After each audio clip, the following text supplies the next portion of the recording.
All right, everybody. I'm sure you're very interested in the Vaseline, although this might surprise you, chat. Some people do have Vaseline for normal reasons. And for me, that is, I use my hands all the time. They get banged up. I need to take care of them. Today, we're making a Flareon. It's kind of a small pattern. It's supposed to fit in the palm of your hand, but I'm using kind of a big yarn. This looks so peach on camera. It's orange.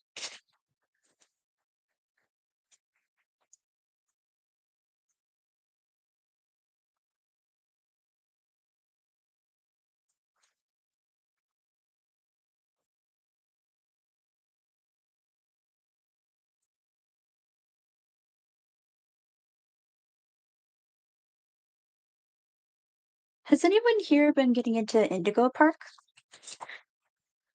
I thought it would scare me more, but it didn't. And I don't know if that's necessarily like bad. Well, obviously it's trying to be scary, but there's also just not much of it yet. Maybe it's got some room to grow.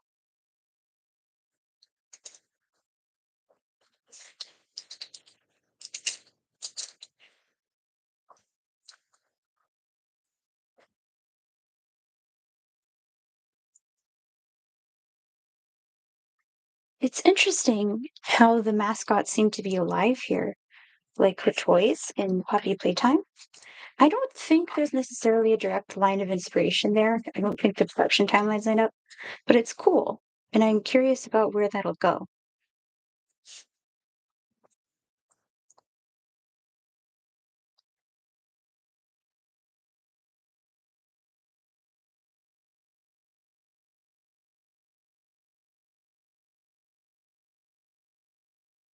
We're starting by making the head, which pretty typical for amigurumi. We're just starting with the magic ring. Oops.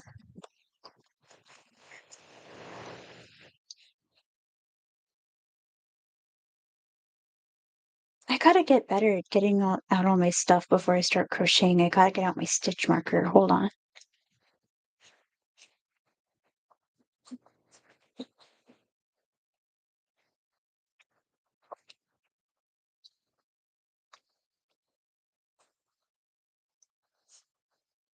Now we're gonna increase the round.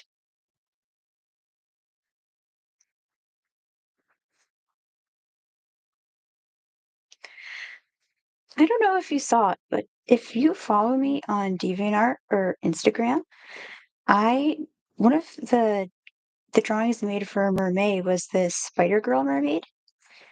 Now, the reason she's a spider girl is that's how I draw her normally. I just thought it would be fun to draw her as a mermaid.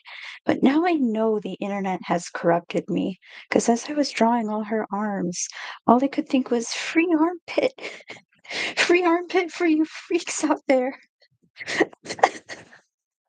I don't know. I'm not really into spiders myself, but I know lots of people are, so I thought it would be fun to draw a character that appeals to them.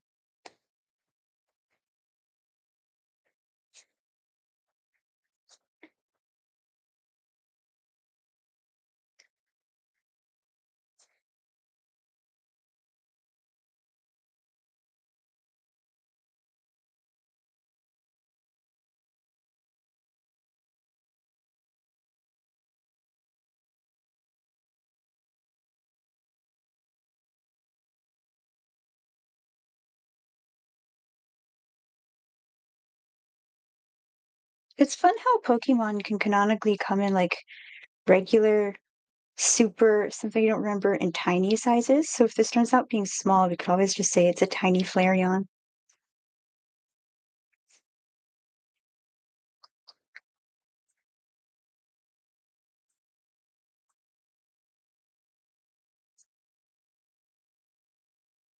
You know what's crazy is I might have told the story before, but I'm not sure. Once my neighbors found a kitten in their car's engine. They show him to my dad and say, "Hey, do you want a kitten?" So my dad brings him into the house, right? But he's holding this baby cat in one hand upside down, and he's already scared because he was in a car's engine on a cold day. I just feel that holding him upside down in one hand was even more frightening.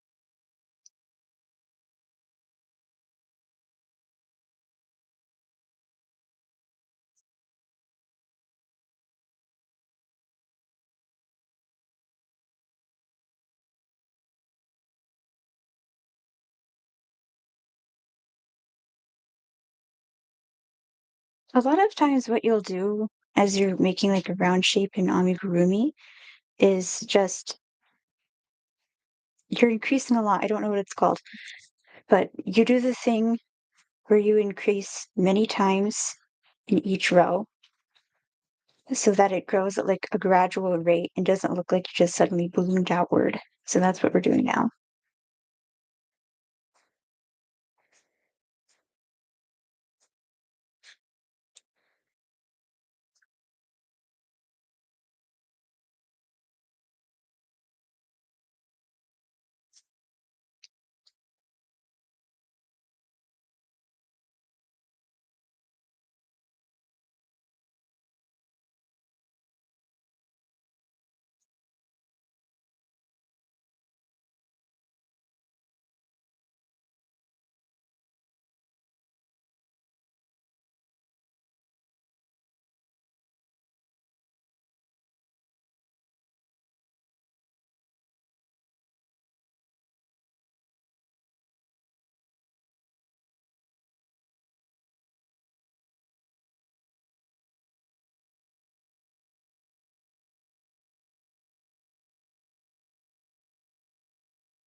Thing I'm curious about with Indigo Park is what is it trying to say? Because there's very clear effort being put into like the environments, for example. I can look at this and go, like, this is very, very specifically a theme park exist experience. This is clearly trying to resemble Disney. It's got the little screens like you see in a lot of modern theme parks. Lots of theme parks have train rides. Lots of times they do have animatronics, although that seems to have backfired. And again, this isn't even the first time I've seen like the toys be alive and visceral. And that's something that is interesting to me because it's not necessarily as common, at least not in like the FNAF lineage. And it makes you question, like, well, why do they look like toys then? How did they come to life? Those are all questions that are good.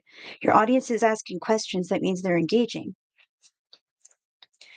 But and again, this is only the demo. There's plenty of time to answer these. I'm asking like how will those questions be answered? Are we gonna do like magic? Are we gonna go like aliens or demons? Are we gonna do a summoning ritual like in Bendy or Amanda the Adventurer? Speaking of, I think I was far too nice to Bendy in my last just discussion of mascot horror because in my upon doing further research, I found out there never was a planned story, and it just farmed the fan base for content. So, like, Indigo Park devs, if you're watching, I appreciate that you're asking fans for feedback because that's how you improve, but please do not farm us for content. If we do something that you're like, "That's a good idea," like, give us credit. Actually, at least try to write a story, guys. And obviously, not every game has to have like a super engaging or long, detailed story. That's not necessarily everyone's goal. But from like the characterization of Rambly, where he's like he's pretending at first that everything is okay because he's lonely, and he wants to interact with the visitor. He wants to show them around. And things just keep going wrong until he has to admit, I've been lying and I think we should fix this. That shows me that there's thought being put into who this character is and what he wants. And it tells me like things were different once. Things have changed now. Even the characters in the story don't know why. So that's things being set up. There's clear effort being put into at least this part of the story. And again, obviously, this is this is just the beginning, but I really hope that that's a sign of thought being put into the rest of the story. And even if it's not all planned out right now, even if it's not like the deepest thing ever, I would really appreciate if it was like clearly thought through and planned from the beginning. Things get followed up on. For example, I could be remembering wrong, but I don't think like the cult symbolism or the pentagrams. I'm not sure if I'm allowed to say exactly what it's clearly referencing in Bendy. I don't think that really went anywhere. Like, correct me if I'm wrong, maybe I'm forgetting something, but I don't think that really went anywhere, even though the main cartoon is a demon and one of his friends is an angel. And our leader of the animation studio is doing some weird cult-like stuff, Maybe you could talk about how like people will do anything for power or fame, even make deals with demons, which at this point they probably know is dangerous, but they're like, I could make a quick buck up off of this. And something that something that also sticks out to me is the idea of dreams. Like Joey brings that up a couple times, but again, correct me if I'm wrong, I don't think that went anywhere. And that's something that Isaac Indigo clearly also mentions in Indigo Park. And it makes me think of the idea of like where dreams come to life. Obviously, in real life, a lot of the times that's an illusion, it's not real. And I wonder if this could take that in a more literal direction. Because again, mascots very clearly alive, very clearly real. And like when we're kids, obviously that sounds fun. We don't want them to be monsters. We don't want them to be chasing after us and trying to attack us. And that's like the characters themselves, they don't want to be monsters either, but they're alive. And I wonder if the direction that this will go in is like they wanted dreams to come to life and they got it, but it kind of backfired because I doubt that would have been done on purpose. I don't think Mr. Indigo or anyone else working there would have been like, yeah, let's be scary, because that goes against their whole brand identity. They seem to be going for a more kid-friendly, fun theme park experience. So obviously, if the animatronics start coming alive and trying to slash people, that's bad. That does not look good for them.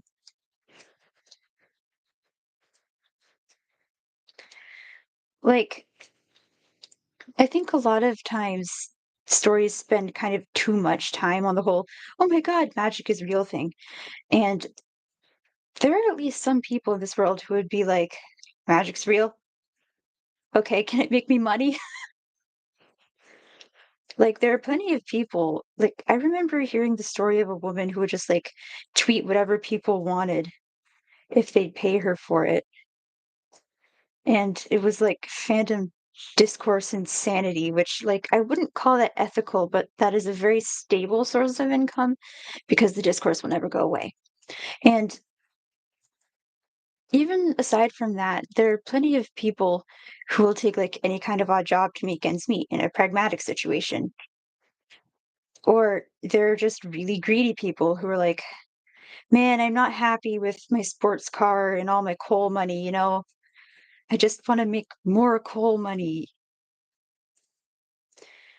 In this case, this isn't coal, this is a theme park, but obviously, it can bring in a lot of money if you manage it well. so can cults. And so far, I don't really see that influence in what little of Indigo Park that we have, but it's something that I could easily see like a different series that has very clear religious implications running with is like you can make lots of money off of lying to people and using them. And obviously, not every single business purpose in the world does this, but there are lots of people like at Evermore Park in Utah, for example. If you haven't seen that video essay, look it up. It's great. There are lots of people who will make lots and lots of money because they sell people on something that's not real, like proposing an entire theme park that's got a massive haunted ghost ship with multiple levels that you can walk through, and then getting people to invest in that and telling people like we're going to have this great thing and then never actually following through. Like with Evermore, for example, the park did open, but in like a beta state, which is weird because this is a theme park and not a video game. So there's like one most of the attractions that people were sold on at conventions, for example, those weren't there. Half the buildings were closed.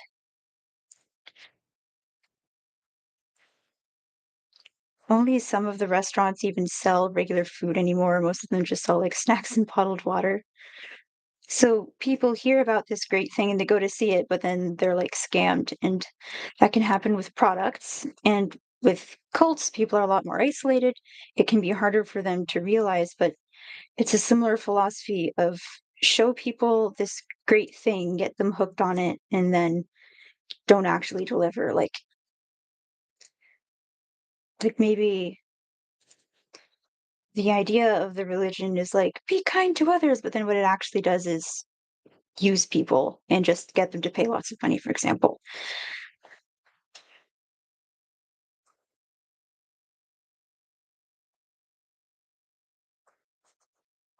I think something else that really helps mascot horror out is actually specificity. I'm not sure if I'm pronouncing that right. Like FNAF is obviously very clearly inspired by Chuck E. Cheese's, the 80s.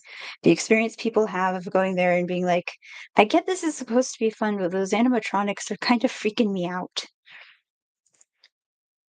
And Poppy Playtime, I don't think is necessarily based on any one like era of toy making, but a lot of the official art looks like real official art. It looks like something you could find on a real toy packaging. And it does have a specific time period. I think it happens in 2005. And and Indigo Park is obviously very, very clearly going for a very modern theme park experience where the theme park has existed for a long time, but it's existing in a modern state now because it's adapted and changed with the times. And I think that helps because it's tapping into an experience that lots of people have. So lots of people have a connection to it, but they can also go, oh, this reminds me of that specific thing. And it feels very like potent because it's tapping into a specific strong memory, not just like the general idea of theme parks, for example. And that's not to say you can't do the general idea of theme parks well. I just think even if you're not trying to reference a specific theme park in the real world, give the theme park you're designing in your game its own identity. Make it memorable, make it unique. Like, I don't know, maybe make it specifically about animals in the real world, or maybe make it about like the movie industry and that's its main thing. Like, people, I think that's what Hollywood Studios is marketed as. That's not what it is in practice. Or lots of people love dinosaurs. That's why there's dino theme parks.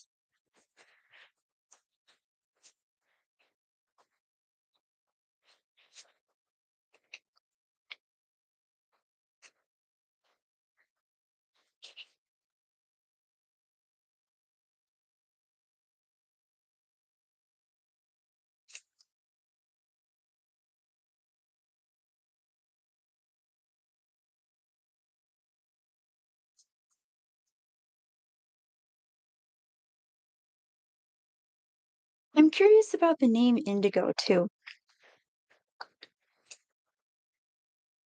Obviously, it means like a color that's between blue and purple. But in real life, indigo, the plant, it's got a lot of history. Like, I don't understand it well enough to like summarize it here, but it's worth looking into. Like, it's used to dye jeans, for example, but it's got a lot of baggage. And I wonder if that could be used as like a symbol for the park itself. Like, maybe not everybody knows it's a problem or cares that it's a problem, but it can be. Like how a theme park can be a really fun place to go, but the company might not make good decisions. It might not be like morally sound.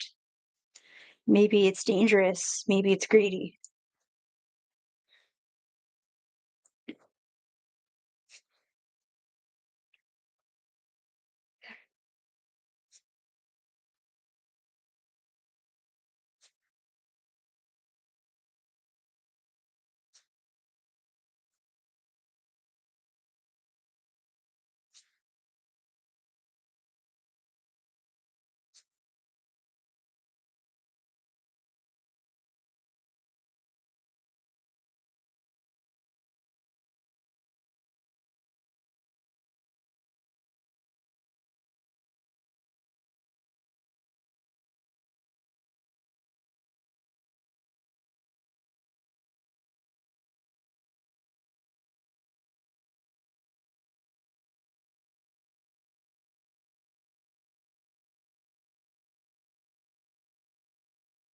I think we're making the nose right now because we're increasing a lot.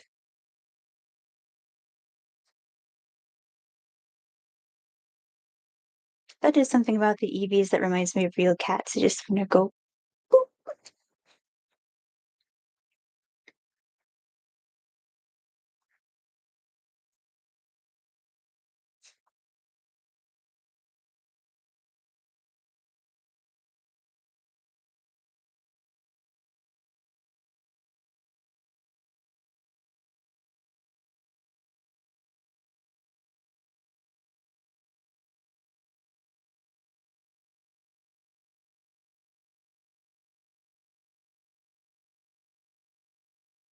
This is a weird camera angle. Like, is it distracting? Is there too much stuff? I want to try things out until I find what works.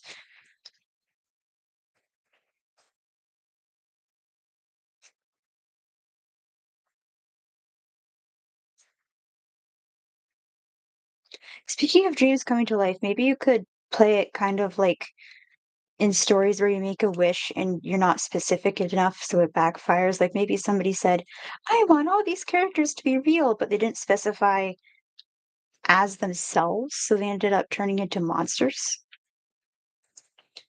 Just you need to like set that up in the story well.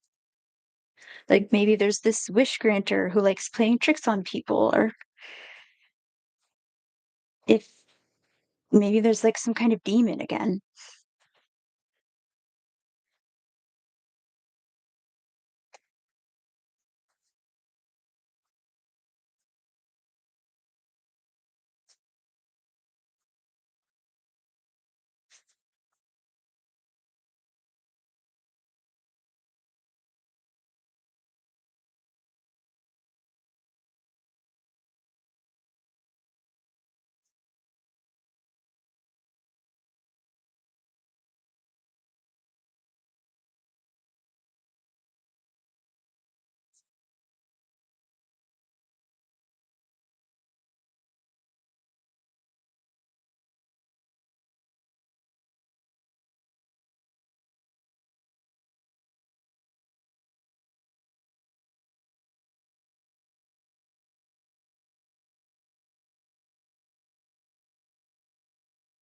Know that much about macaws, so I don't know if you can apply this to her. But I remember something I found interesting about Lionel's animatronic is it acts kind of like just a feral lion, just attacks. And that's another thing that's interesting to me because it's like they're clearly alive, but they're not acting like themselves. Like And again, this is another good use of storytelling because through the mini games and stuff, we can, and obviously just through interacting with Randy, we can tell he's not evil. We can see what the characters are intended to be, which is by and large very friendly, pretty chill. But when you meet them in real life, they're very clearly not acting like that. So it makes you question why.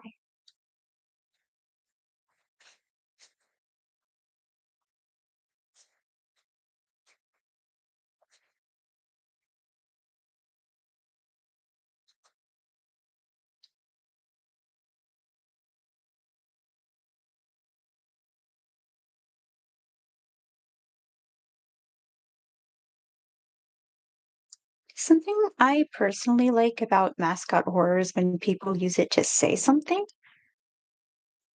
because I feel like it can get cheap easily. Like if all you do is take cute thing, make scary, like that doesn't that doesn't always translate into a whole story. And maybe that's not what you're going for. Maybe you're just going for gameplay.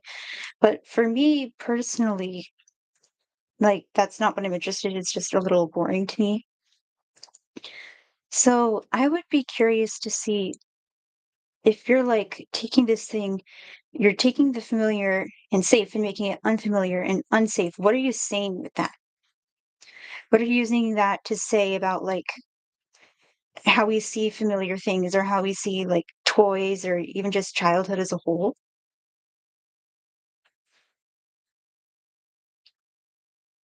Like, by having like magic be in the story, but it's motivated by greed, for example, you could show how not everyone that says they like to make kids' toys is like actually a good person. Maybe they just want your money. And in real life, that probably seems like obvious. But maybe you could use that to show like there maybe some people started working at Indigo Park, for example, because they care about kids or they want to entertain people and have a fun time. That happens. But that's not what the company is going for. Maybe the overall broad repercussions of it are bad, and that's a shame.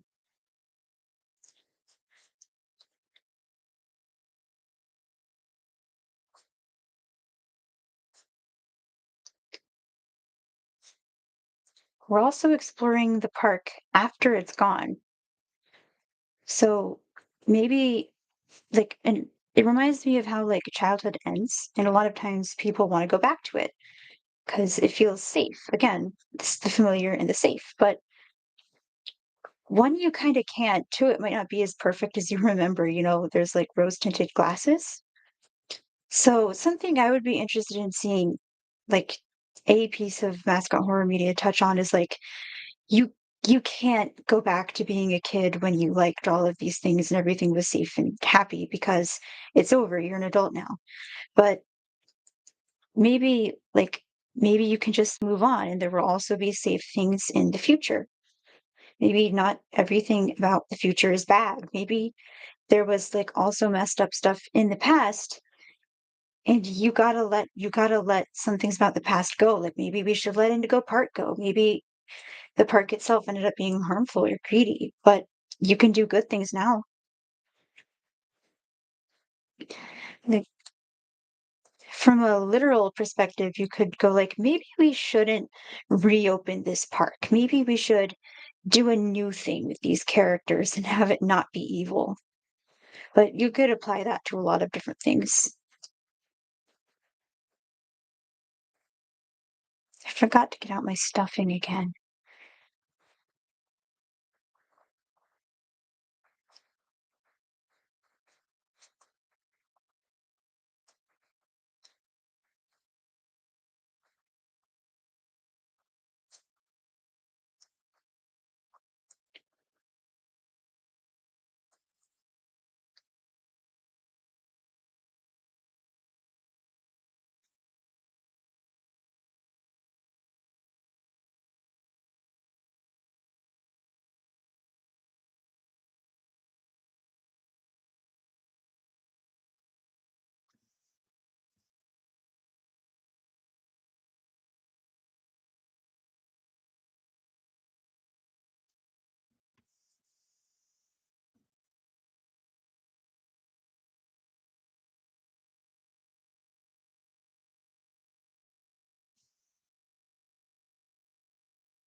I also wonder if you could use mascot horror to discuss like separating the art from the artist.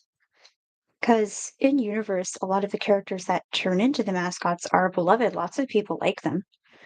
Like, at least some people really liked the Five Nights at Freddy's animatronics, and they wanted to do like birthday parties with them. Not everyone was scared of them, and the mascots themselves wanted to entertain, but then this stuff happens. As we can see, Freddy Fazbear's Pizzeria, very greedy, very corrupt, doesn't even have like good quality pizza. Pizza's so bad. People can mistake it for human skin. How did they stay in business?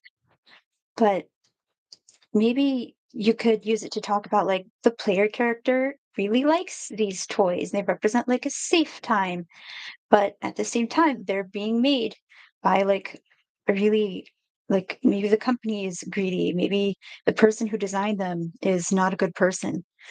And you could have the player character like navigate that. I know there are lots of people who have experiences similar to this in real life, so that would be another experience that players could latch onto.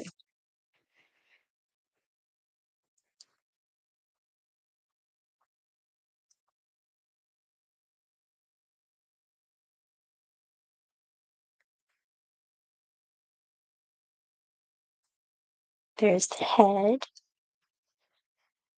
It looks so peach. It's orange. It's bright pumpkin orange in person. My camera is just washing it out.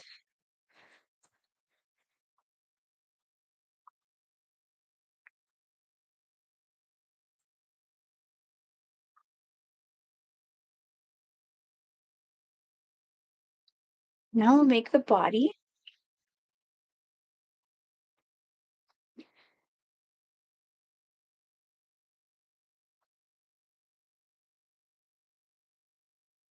You know something I was talking about to my mom this morning?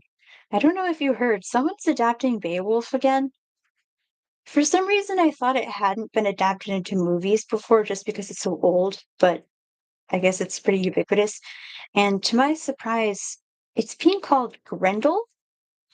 Now, why that's weird to me is most people don't know who Grendel is. For example, my mom didn't. She barely knows who Beowulf is. And that's not a slight at her.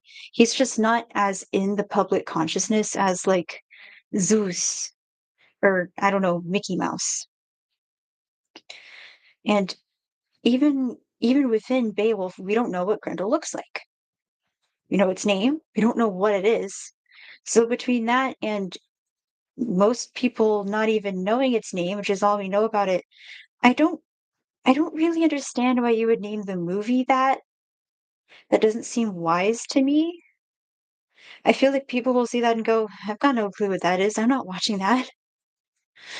Like, that's what I would do. Like, I only know who Grendel is because I'm a nerd.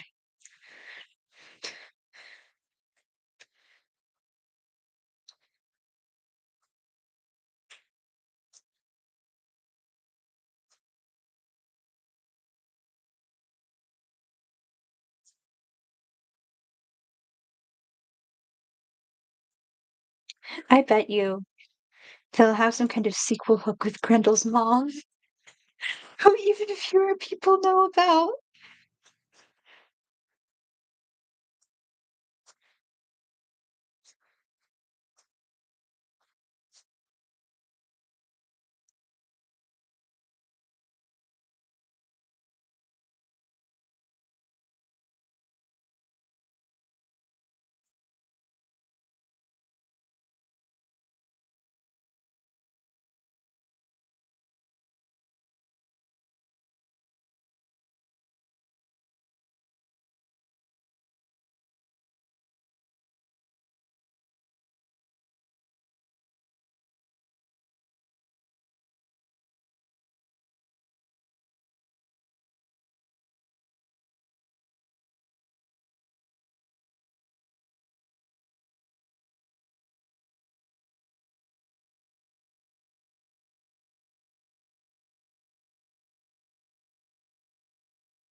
Recently, I've been trying to draw this character who I want to look like a tree, like a live tree, like a dryad.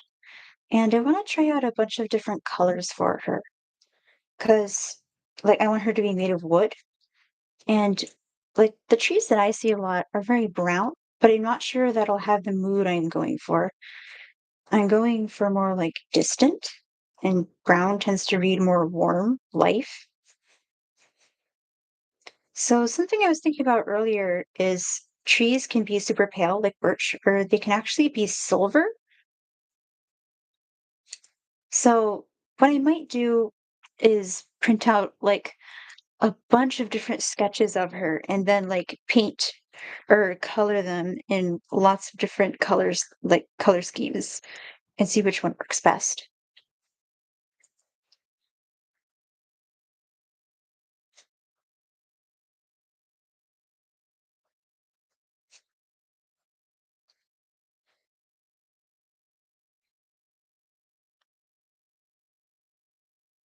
I might also give her, I don't know exactly what they're called, but the things that you can see on the side of puppets' mouths, they open and close. You know, like Porcelain Maid, the VTuber, he's got like these little lines coming down from the edges of his mouth to show that the mouth open and closes.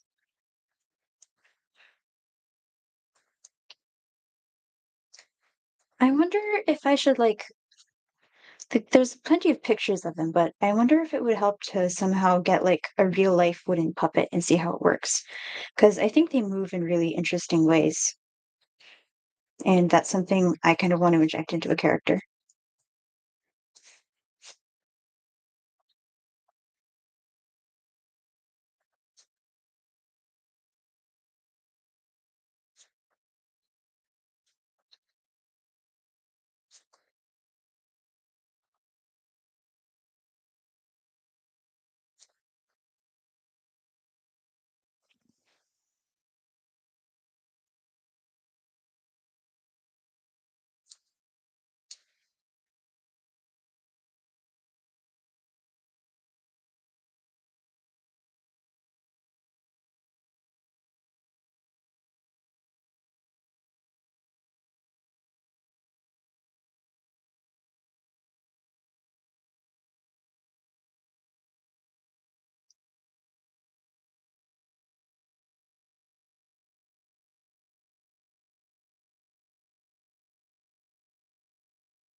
What I'm trying to do with this character is have her be kind of like the Grim Reaper, but like she doesn't really end people's lives. I don't really like doing divine characters that can do that. She's just kind of there, like the personification of death. I might also have her represent like decay in the whole cycle. And for some reason, I associate that with like trees, like blowing in the wind, trees that have lost on all their leaves, and being alone. So I want her to look kind of like a really tall, gnarled tree. And I think because obviously she represents something that's really painful, she's alone and kind of lonely. And I would like if she could be like friends with my main character. I want her to stop being lonely eventually, obviously. But I think she also gives people space because this is a very difficult topic. She doesn't want people to glorify it. At the same time, she's lonely and she really needs a balance. She's kind of going through it.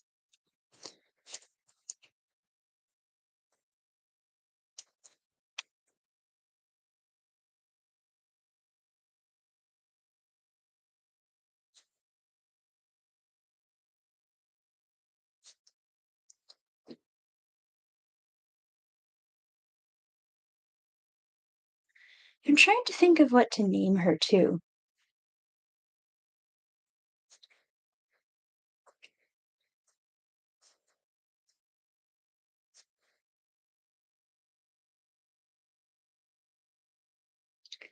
The character of Kindred, for example, I know League of Legends jump scare, but something I genuinely like about them is they don't have like a specific name in through the traditional sense. The word kindred just means your friends and relations, like people you're close to. And I think that's interesting because they're like there's such just like a concept that exists. It almost feels wrong to try and give them a specific name. They're not just one thing. They represent this wider force of death, but they're also this thing that everyone kind of knows a little bit. Even if they haven't experienced it themselves, like they know it's there. And so that's interesting to me because in a sense, it's like they're everybody's kindred.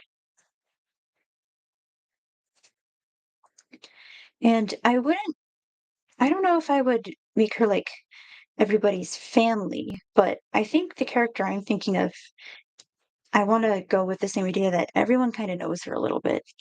So I'm trying to think of like what's a word that represents that? People you kind of know, even if they're not close to you, you know they're there. Even if you're not like related to them, like maybe not everyone is related to them by blood, but everybody's kind of got a connection.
I like doing with divine characters is have them be there to like help humans. The lady who represents sleep, for example, she can't like put everyone to sleep, but she's there to help people sleep or talk through them about like what's keeping them up. Like she represents nighttime, like what happens during nighttime, how nighttime is a time of peace and healing. We need to sleep to survive, even if we don't understand exactly why. So she's more about giving people a place to rest and recover.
The other day, I saw a fan art someone made of Fia from Elden Ring, where she's doing that thing, where she hugs the tarnished.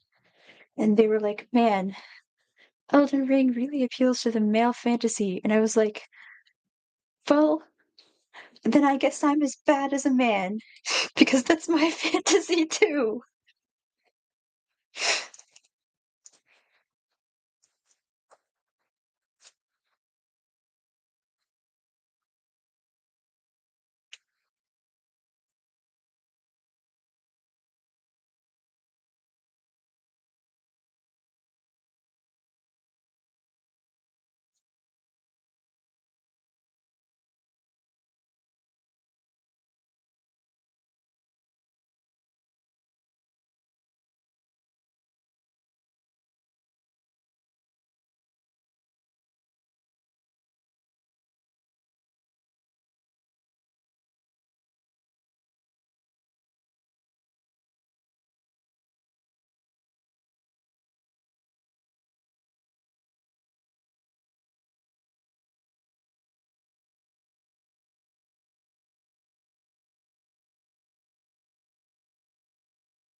I do not have the executive functioning skills to read all of the Lord of the Rings,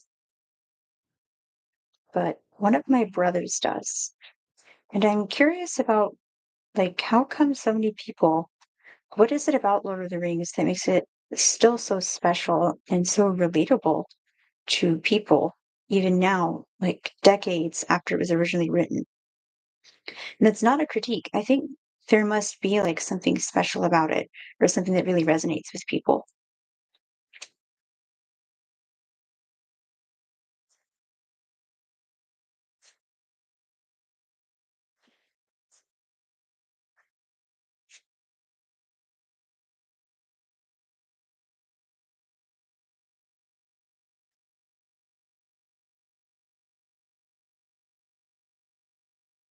Sorry if you can hear the utter madness that is happening around me. I forgot to turn on one of my noise barriers. Hold on a minute.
Oh, second.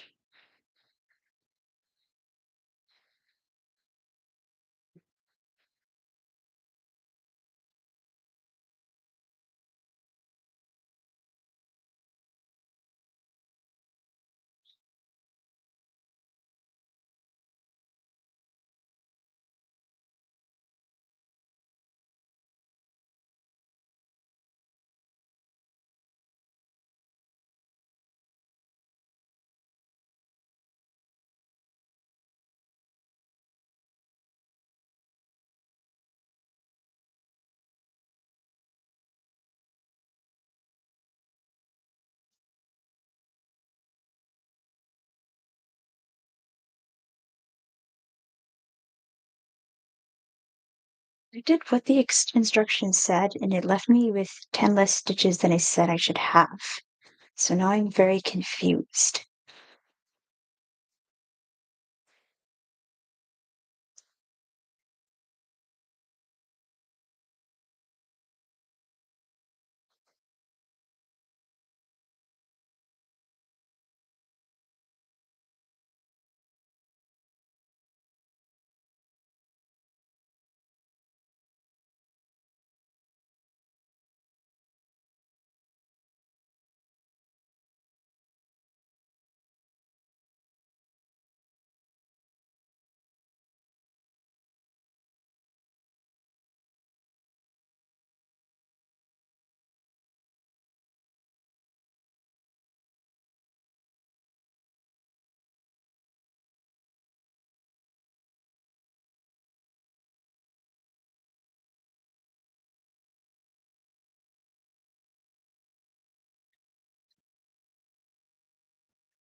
Hold on.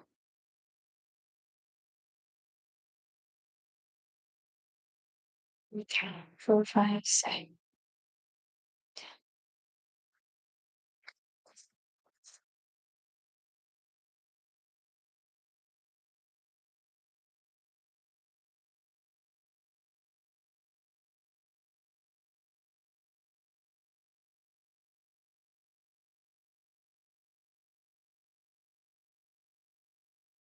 It looks like it cut off some of the instructions, so I guess I'll just wing it.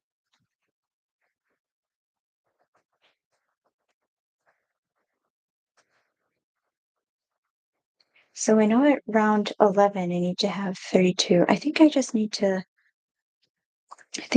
single crochet 5 and then increase for the next round. I'm looking at this, so I know what it's saying. I'm just thinking out loud.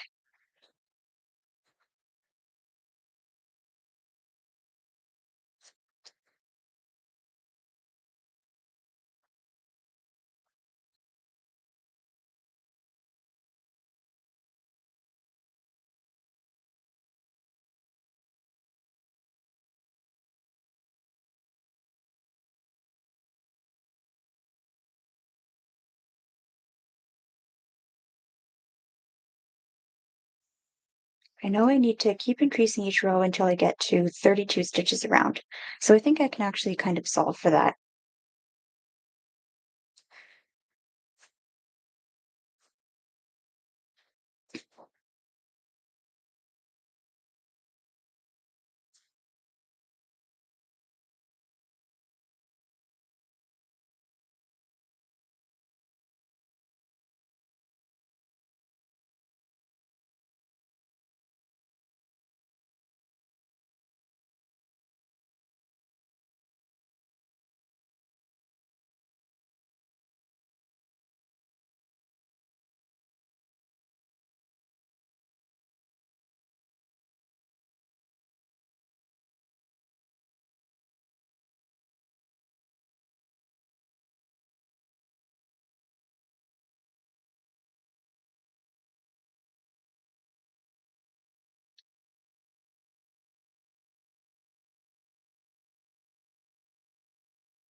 Okay. Yeah, I think I can do this. Hold on.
I should have 21 stitches.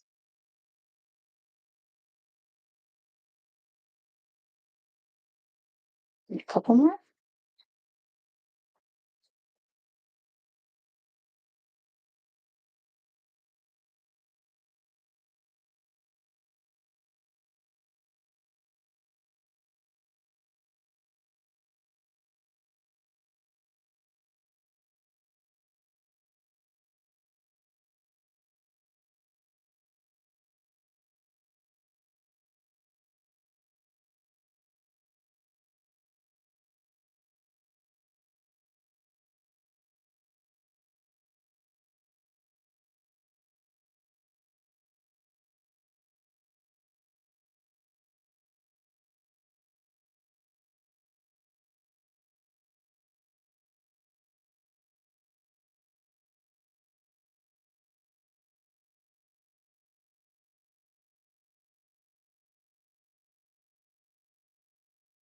Okay, 21.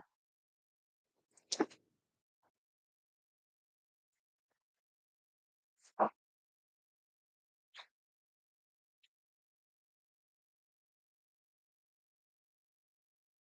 wonder if I could do 24 because some of the earlier rounds increased by 24, but that might be too drastic. Some of the earlier rounds increased by 6, not 3, so I wonder if I could do that. I won't worry about it for now.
This will probably be a few streams just because amigurumi takes a long time, but I really like it, so I want to share it with you guys.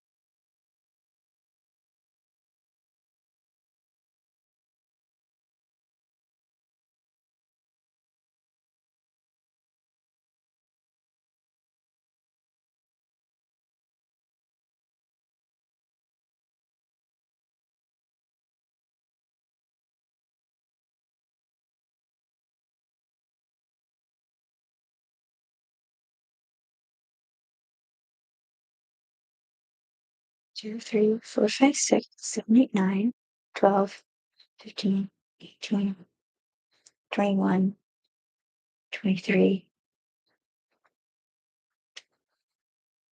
Okay, let's do 24.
Hold on a second.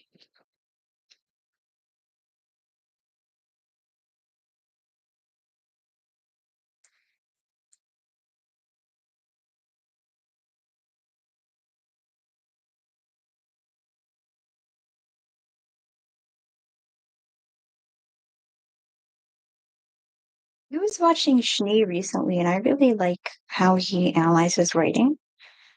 I feel like it's kind of hard to tell people specifics when it comes to writing because every story is different and every author is different. But what he does is basically look at other stories and go, here are some things about this that work. And here's how I think you can use them as tools in your own writing. And remember, that's how he said it once, tools, not rules. So I think that's really cool. Even if you don't know exactly what like every person in your audience wants to write, you can talk about what's worked in other stories and highlight that. And then the people watching can go, oh, I can use this. Or maybe I don't really need to know all this stuff about writing an action scene, but maybe this other person can. And that's really cool to me. It's almost like a buffet, but of like writing advice. You take what you need.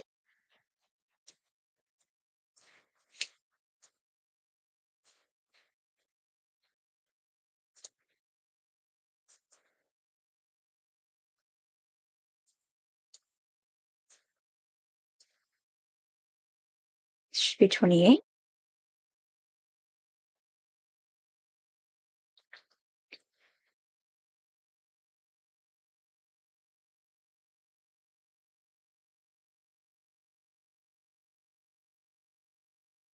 Yeah, 20. Okay, good.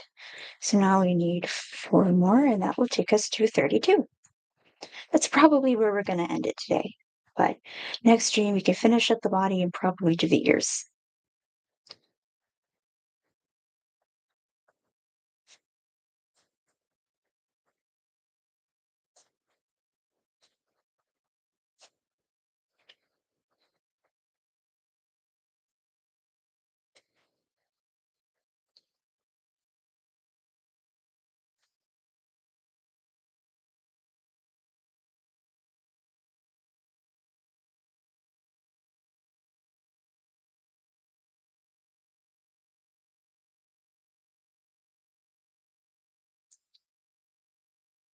I think this is going to be the neck because it's so like relatively pointy, but it's funny to me right now because it looks kind of like a pacifier.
These ears are so big. I know why the EVs have such big ears. It's because they're animals like bunnies that have really big ears, and by giving them all these different traits from different mammals, they look like their own thing. They don't just look like a cat or a fox or rabbit, for example. But one of my cats has really big ears, so now whenever I look at this, all I can see, he's orange too, is my cat just looking at me with a similar wide-eyed expression of, "What are you doing? What do you want? I'm going to cause chaos."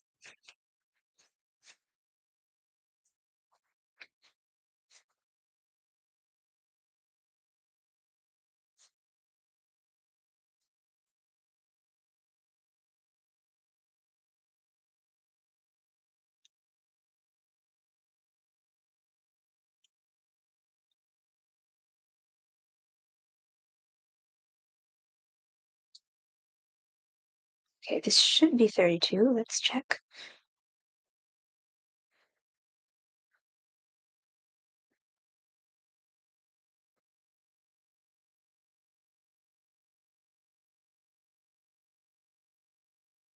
32, that's great.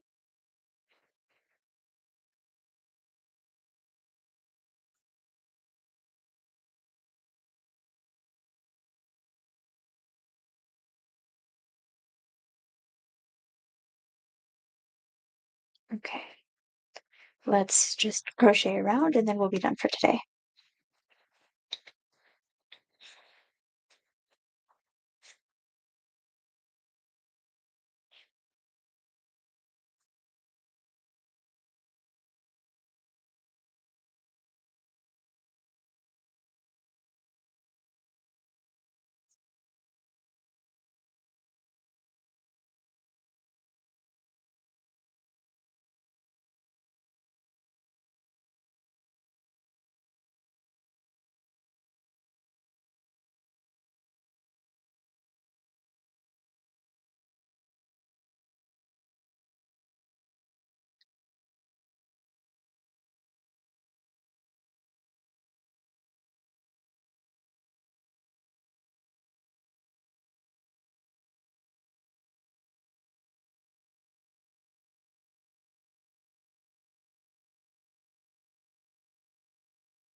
My brother works at a thrift store and he helps like unload the items that people have donated and organize them. Today he showed me a picture. Someone was donating a life-size anime body pillow and he was like, "This is surreal." So he took a photo and showed it to me and my other brother when he got home because he was like, "They're never believing me." Now I have so many questions. Why is he being donated? Did the person move on to a new husbando? Did someone move in and was like, "Look, I can't with this anime boy staring at me. I have competition." Did they wake up to reality?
Here's our progress for today.